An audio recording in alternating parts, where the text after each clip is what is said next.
come again, sir? You are lying!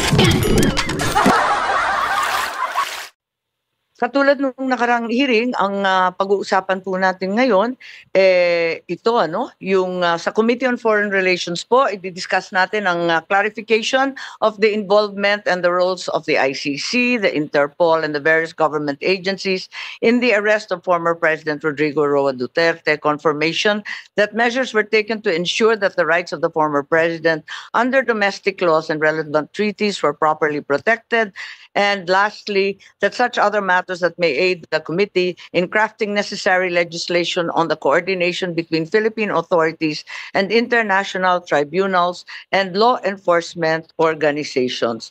And I would like, therefore, to invite and at this juncture make an opening statement or invite Senator Bato and Senator Go to make their statements quickly thereafter.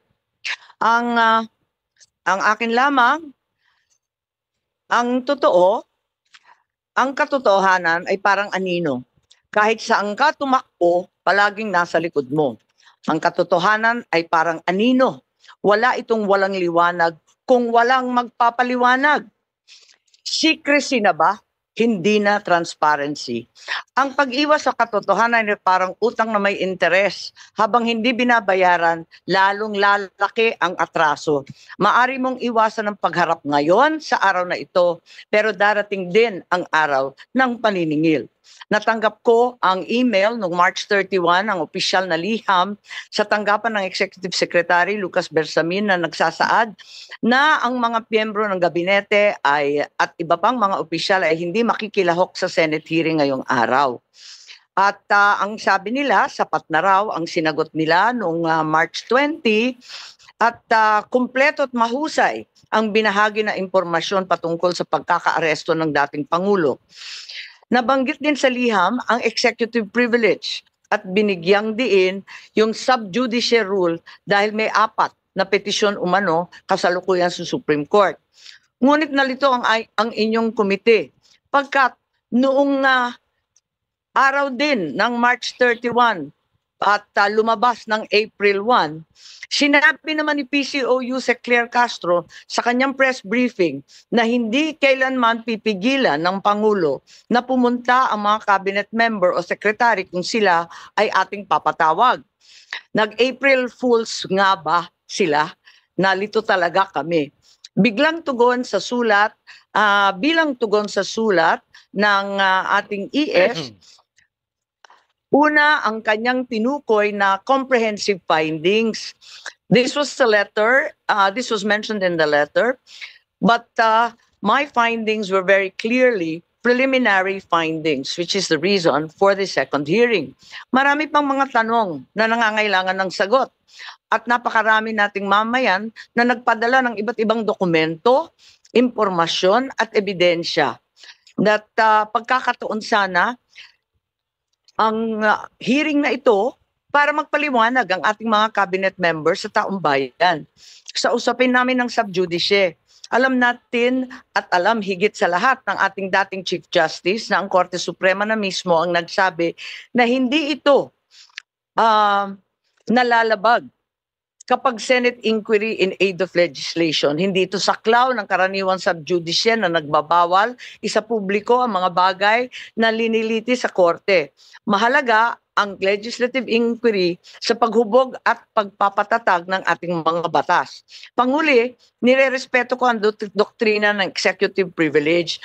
Pero pakatandaan natin, hindi ito pwedeng gamitin bilang blanket shield, pangkalahatang pantago para ilagan ang tanong at umiwas sa paanyaya ng Senado.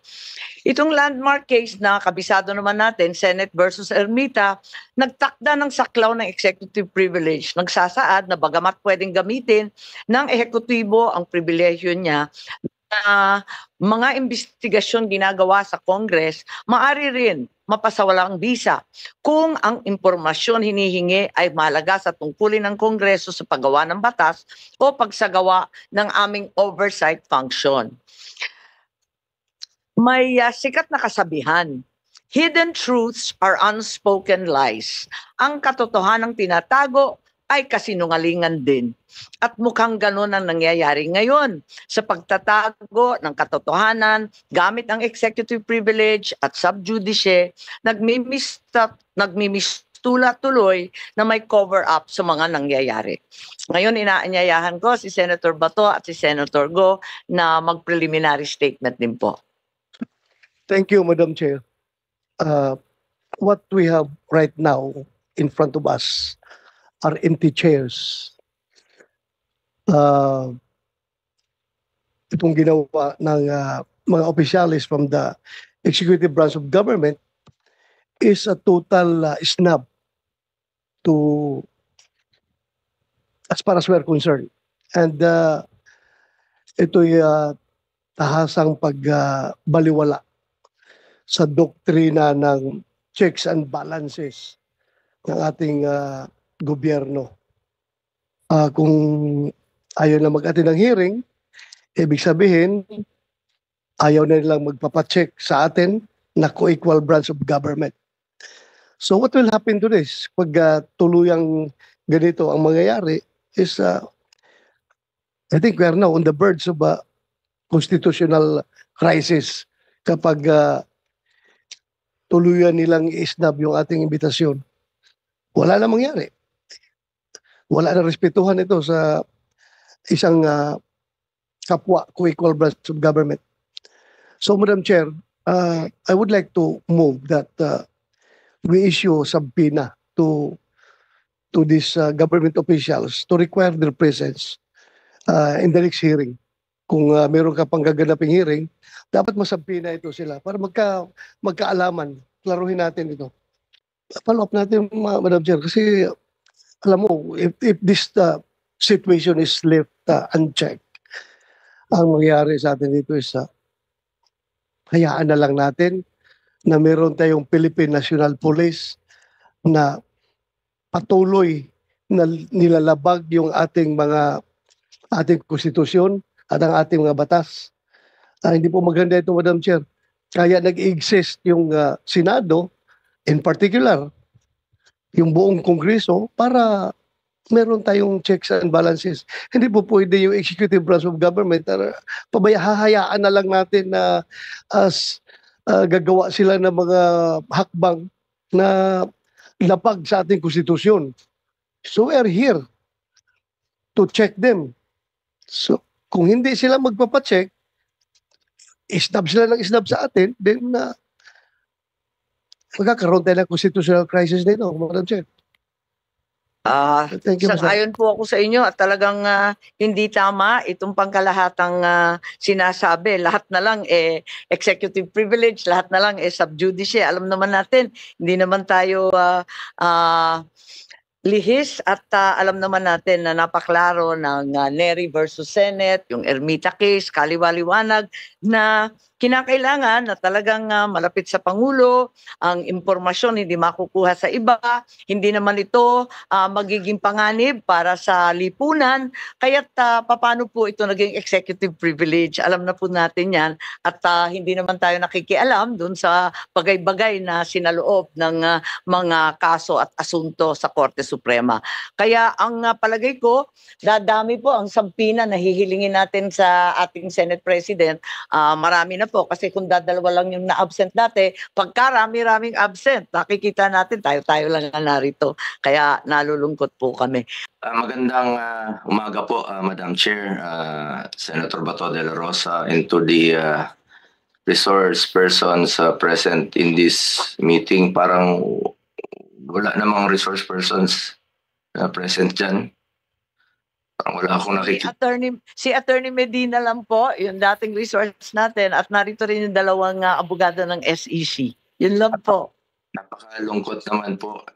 Malungkot yung Pilipino, malungkot rin yung hearing natin.